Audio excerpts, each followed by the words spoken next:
It's great to be back with everybody on the podcast here today. And as always, I'm joined by my right hand man, Homer Smith, over at Convergent Wealth Partners, private wealth advisor, of course.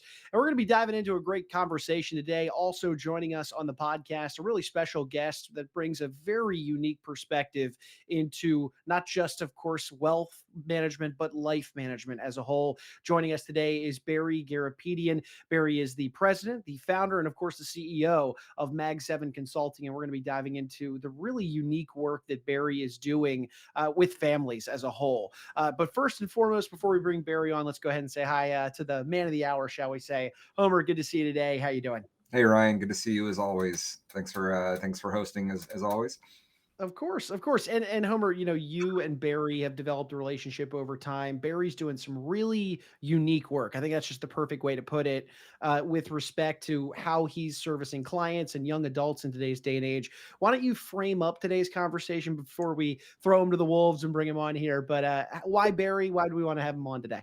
A number of the recent conversations we've had, Ryan, have been around the importance of planning over the long run, and how do we help our families not only pass their wealth but pass their values to the next generation, and reduce conflict and reduce family disharmony. And it's always easier said than done. And a lot of the families we work with, they make a number of comments. One that we get a lot is that they're in a place where they might be loving their kids, but maybe not liking them right now. And a lot of it has to do with the way that they see their kids approach to money and decision making. And they always ask us, how do we, or do you have ideas or programs or education that we could present to our kids that would help them make better decisions? Because one of the things they're most worried about is if they're not there and all of a sudden these kids get access to millions of dollars of wealth, what kind of decision making are they going to do? Are they going to now actually, instead of being helpful to them, could all of this sudden wealth actually be damaging to them, whether it's enhancing already poor decision making or getting them into even worse trouble or attracting trouble that they weren't currently dealing with? And so recently, reconnected with Barry. We've known each other for over 10 years, being a part of a number of mastermind groups together. And, he shared with me the change he'd made in his career and what he was focusing on. And it just, the light bulbs just went off like crazy about how valuable what he is doing is to the families that we work with and families out there in general. So just excited to bring Barry on and learn more from him about what he's doing for these families and their kids. Of course. I love it. And so with that, folks, we want to welcome Barry Garapedian to the show. Barry, welcome to Advance Your Wealth. I am so happy to be here. Good to see you guys. Yep. Thanks for Yeah, you joining. got a great conversation teed up. I know Homer's chomping at the bit. There's a lot of good questions that he wants to ask for the benefit of his client base that he works with. So, Homer, how do you want to kick things off here today? Barry, I think it'd just be super helpful for you. Just share us a bit more about, obviously I know you, both in the wealth management space for a number of years. You had a very successful business in California. I always, really appreciated your energy and patience, even as you would be teaching classes with other advisors and getting to learn more about what you were doing. And now you translated that in the passion you had around that to this next stage of your career. I guess just tell me more about the pivot you made and what you're doing now and how and why you made that decision. Well, the why is because of my daughter. She worked with me for about 5 years. She said, "Dad, do you realize you're spending the majority of your time talking to your clients' kids?" And so I absolutely love working with the next gens, the younger rising stars. And so when I sold the business, which was practice was at 1.4 billion, retired for about 7 months, I got a little bored. And I said, what could I do that I would absolutely love doing, that I would just do for the rest of my life? And I formalized the things I was already doing for decades in my practice, which is working with our affluent clients' children, teaching them things no one else was teaching them. And so a lot of it started with designing a family constitution for the family. That's right, building a process where the family would bring down family, their values, their principles, their ideology into a written document. And so from that standpoint, it started with family, faith, friends, fitness, financial, fun, and philanthropy. And we designed this constitution, if you will. We would revisit it once a year annually, but one other little caveat. Every month, I'm sending out a group text to the family of tidbits about the Constitution. So I'm staying connected. And from that, it just opened up a whole bunch of things. The kids fell in love with the kids. The parents would never leave me. I got more introductions, more referrals based on family. And so that's how it started. And now what I'm doing is I'm focusing mostly on working with the young minds and the kids on a lot of tools in the toolbox. So one example is I have everyone design a vision board, a vivid vision board of their goals with imaging. And they can do it virtually or they can do it organically. Here's the tech. Here's the next thing is they put it on their phone, on their wallpaper on their phone. And this would be mine. So the reality is, what do you do with this stuff? All these wonderful ideas, it doesn't matter unless you're implementing them or executing them, right? So that's how it sort of started. But I have a ton of unique tools no one's doing. And I mean that. No one's doing this stuff.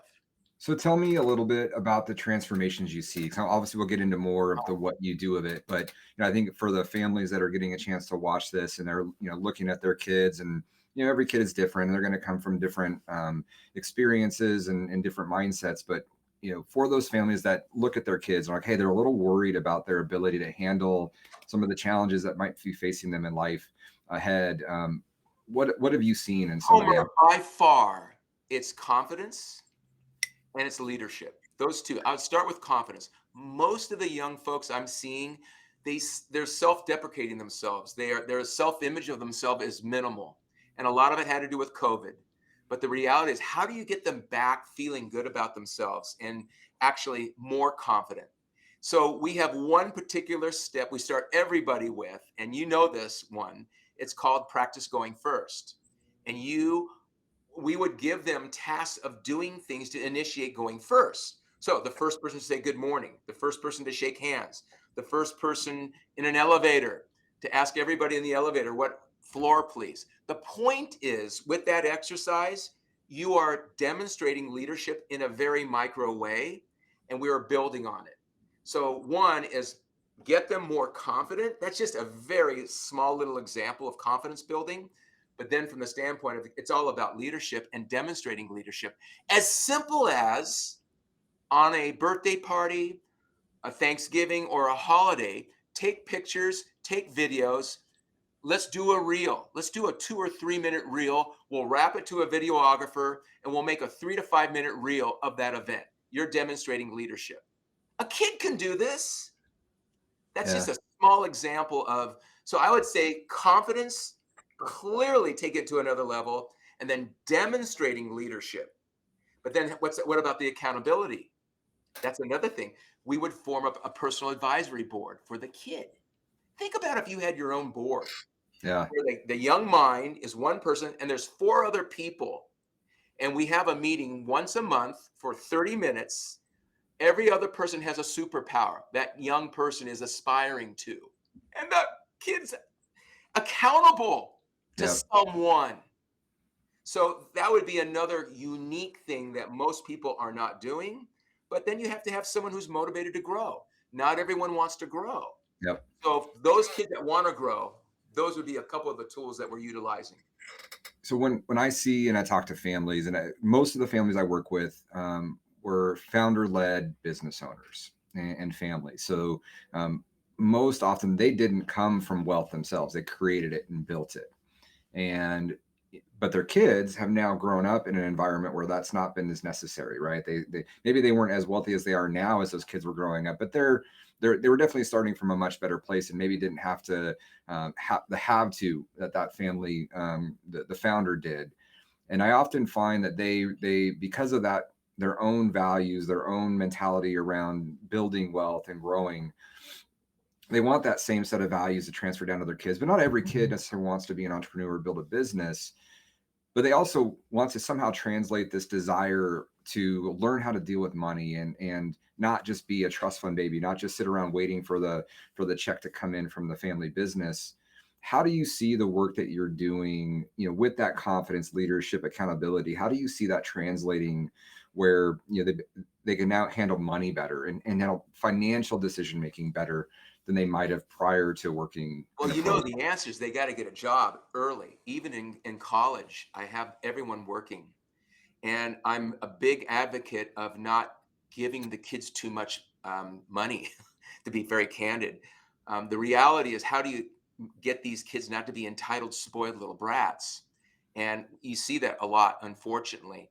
So one is get them working, learning the value of a dollar, going through the struggles that they went through. There's no other way. There's struggle, there's hardship. Clearly, there's a safety net below them. I understand that. But I believe the first thing is working, making money, having a savings, having a strategy of earning something, and then also understanding how to persuade. Whether you're writing a script or you're trying to get a job, and learning how to deal and connect with people. That's another huge thing, is the art of connection. How do you have a conversation? How do you have small talk? How do you get people to like you? These are things that you're very natural at, Homer, and you don't have to think twice about it. Mhm. Many of these folks have no clue how to do that. And we talk about the 5 toxins of why people don't like you: complaining, Yep. criticizing, being negative, making excuses, gossiping. It takes energy away when you're in that space. And we just don't have any of that. You're going to go down that road. You're not ready for Barry's energy. Yeah. And there's more offense that you can play 80% energy. And I'm all about 10xing where you want to be. How do you get from 2x to 10x? You know that. Yep. And then to 10x, you have to be playing 80% offense, focusing on what your mastery or what you're good at, what your unique ability is. Clearly, more in business, you can do that. But these young folks, we try to keep them away from the no-nos and the negative energy, which is the news. Yep. No more than 5 minutes a day, they should be watching the news. You can do it on Flipboard. You can get 5 minutes of news. Hey, you know what you have to see what's going on. But Yep. let's not go overboard and spend 35 minutes watching what's going on, because it's just Yeah. negative. So walk me through a journey. So I think most families thinking about this might think, oh, maybe it's good for someone like in college or in their 20s or 30s, but you start even younger. So walk me through a journey of what this might look like. How young does the coaching that you do really work? And then what do the different paths look like? At what ages and what kind of different levels of Yeah. coaching or types of coaching are you doing at each of those So ages? I would say it would start at 10th grade. So 14 to 15 years old, depending on how mature they are, up until 27. I believe by age 30, you should have your act together. So I usually cut it off inside 30, which seems to be about right. Everyone is different. Yep. I have people all over the country. I have juniors at Notre Dame. I have people in Cincinnati. I have people in Florida. They're all different. So I would customize and put them through a formal discovery interview. And then from that discovery interview, come up with 7 deliverables of things we want to work on and put energy into. And we would have a call once every week for 30 minutes. That's right, a touch every week for 30 minutes that I'm texting, making sure they're doing certain things. And then we have big goals. I would often ask them to bring in one high performance habit every 90 days. They get to pick the first one. I pick the second one, and then there's 4 of them for the year. So it's usually a 1-year commitment for sure. For sure, 1-year commitment. And then after that, it's accountability. They have an accountability dashboard that I build on Google Sheets. They have it, their parents have it, and there's silos of different things they have to do. So for instance, one silo might be writing handwritten notes. I have them get set up at a stationery store with their own personal stationery, and they might have to write 3 handwritten notes. And I'm talking about a really awesome handwritten note with wax and a seal. We get them their own seal, wax, personalized note, teach them how to write a note. It might be something from a health perspective of drinking half your body weight in ounces. It might be something from the standpoint of creating intentional lightning strikes, which is basically doing acts of kindness for people just because. So we have all these different metrics that we're measuring on a dashboard. because it's all about accountability. Parents see it, I see it. When we do a meeting, I send a review of the meeting on their phone to the young mind, then to the parents. So everybody's connected. And I usually have a conversation with the parents at least twice a month about blind spots that I might not be seeing or things that we're working on. So there's a big connection with the mother and the father. And there's a big connection with the kid because the kid has to be really all in. This can't be 80%. Yeah. So just as an example, I mean, this, Barry, is your letterhead, right? Or your note that you send out, pretty different and unique. So I know it seems simple sending out a handwritten note. What's the why? What's Well, the impact of that? What does well, that do it's for them? interesting you just showed that. I just got someone took a picture of that and sent it to me and sent it to the CEO of a company. He said, I've never seen anything like this in my life. The reason, well, first of all, very few people do this. Yep. So one is differentiating yourself. Two, if there's psychology about writing a hand note, old school. It's very cathartic to the heart because it should make you feel good to write the heart. I have a time at the end of the day where I write hand notes. I send out 10 hand notes a week. Wax and seal, dripping the wax, marinating wax, having fun with my stamps. I have fun with it. I really do. And I have like 5 different stationery things I can send out. But what it does for me, it makes me feel good. I like the way it makes me feel that I say, and in the note, there's always something very personal about the person. So if I was playing golf with someone, I might say, gosh, Jimmy, I'll never forget the 8th hole when your second shot went 36 inches from the pin. I will never forget that shot. Yep. Thanks for a great day. That's what would go into the note. Yep. That's what would go into the note. So we teach them how to write a note about the other person. And they will always get someone calling back, God, that was a great hand note. Thank you so much for that. Well, now I'm on the radar. So it's multidimensional. It's for me, for my heart. And it's also showing that whatever you do, you're doing it a little bit better than everybody else. Not to show them off, but just a little bit better. Yeah. It's a text, an email. Okay, everybody gets a text and an email. But what about a handwritten note? Yeah. That process sounds pretty amazing. I guess walk me through some of the responses you've gotten from parents, because Oh, the level of accountability, the amount of times you're touching these families on a weekly. it happens frequently, Homer. Yeah. I'll often ask the young mind to, okay, you get to pick the first high performance habit. One of the high performance habits was the young man making his bed every morning, and you have to do it for 66 straight days, meaning every day you have to make your bed. Now, there's a penalty if you don't do it, but I'm not going to penalize you. You're going to penalize me because there's an old fraternity house trick that you harmed the pledge class that didn't that that the good guys. If you don't make your bed every day for 66 straight days, I will have to swim 4 miles without stopping. Seriously. I make bets with the kids that Yeah. are to harm me. I have never yet had to do one of them because they are committed to making sure I don't get harmed. So the parent, I got a call from the parent. The father says, I've been trying to get my kid to make his bed. I don't know, for years. He said, what did you do? And I said, look, we committed to it. He's committed and he did it. And it was something really simple like that. Or it's something like, these are really crazy things, but not eating so fast at the table. Yeah. Or it could be something with the ums and the you knows and the ohs. My kid is always saying and you know, and we can fix that very quickly. Yeah. I think you're familiar a little bit with Chris Smith and Yes, Campfire Group. yes, And he's so fantastic.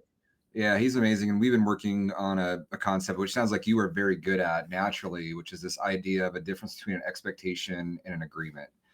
And that most of the time we're all used to setting an expectation, whether it's our kids, our coworkers, and the other side says yes, but they didn't really mean it, from a number of reasons. Either they didn't really assess what was on their plate and whether they could actually deliver on it.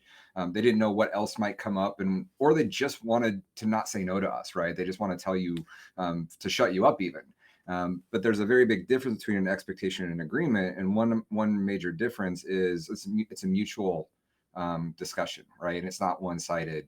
And it sounds like these accountability measures you're taking with them, you're not dictating it to them. It's a mutual conversation. It's a negotiation, and they're coming to an agreement with you that's very detailed out in terms of what is to happen, the time, when it's going to happen, by what day, what's it going to look like. It's not just a Exactly. very saying, I expect you to make your bed every day for 66 straight days. They say yes, and who knows, whether that's actually going to happen or not. So tell me a little bit what that process looks like as you're talking with them Homer, about. nothing would happen unless there's accountability.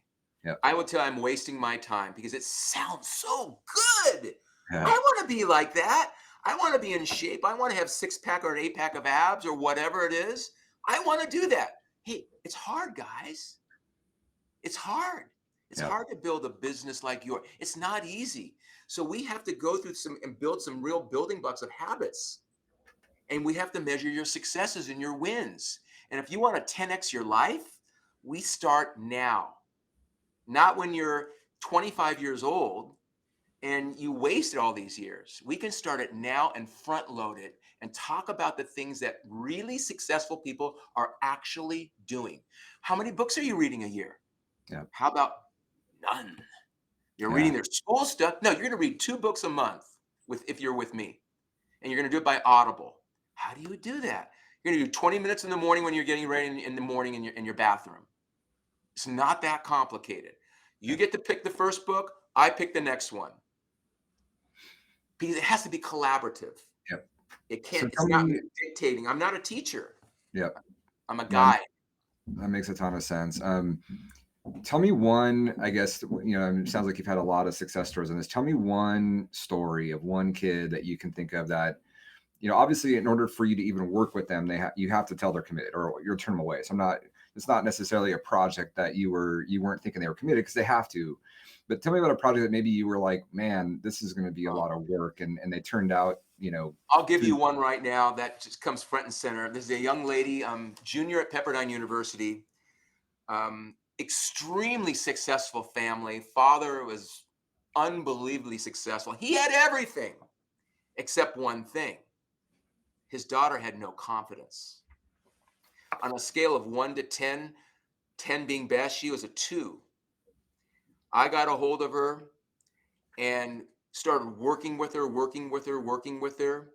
Bottom line, when she was a senior, she wanted to be a lawyer. She took the LSTAT. She got a decent grade on it. I said, take it again. You can do even better. She said, okay, I'll take. She got a 168 on it. 170 is a perfect score. She got a 168. She looked at 19 law schools. She got a full ride to Vanderbilt. And she's in her first year right now as a freshman in law school right now. Her confidence was almost a 0. She is so unbelievably I'm not saying extrovertal. She knows when to be extrovertal and ask for things and be bold and confident as a strong woman. And wow, I am so proud of her. That's Nice. just one Oh, example. yeah, I love the work, Barry, that you're doing on a multitude of levels, and I kind of want to bring it full circle in a way. Just in preparation for today's conversation with you, I was spending a little time on the Mag 7 website, and big headline that you have front and center there is, I'm looking at it right here as I look to my left, the 7 self-development lessons that you will never learn in school. So talk to me about what these 7 self-development lessons look like on kind of a broad scale, and why kids aren't learning these in school, why they don't have the time to work on these. It's interesting. I have it right here. I talk about it all the time. Mhm. Lesson 1 is building confidence. So life is a confidence game. So that's the first area that we start in, sort of, again, the white belt of martial arts. We start with confidence. The second is the art of connection. How do you connect with people? Can you share your toys in the sandbox with everybody and have friends and allies? And it's all about helping other people get to what they want. And there's an art behind this. The third is how to, to me, it's the company you keep. So I'm a big advocate of that you are the aggregate of the 5 people you most associate with. So we pay a real big focus of who are your friends? Who are you spending time with? Who are you listening to?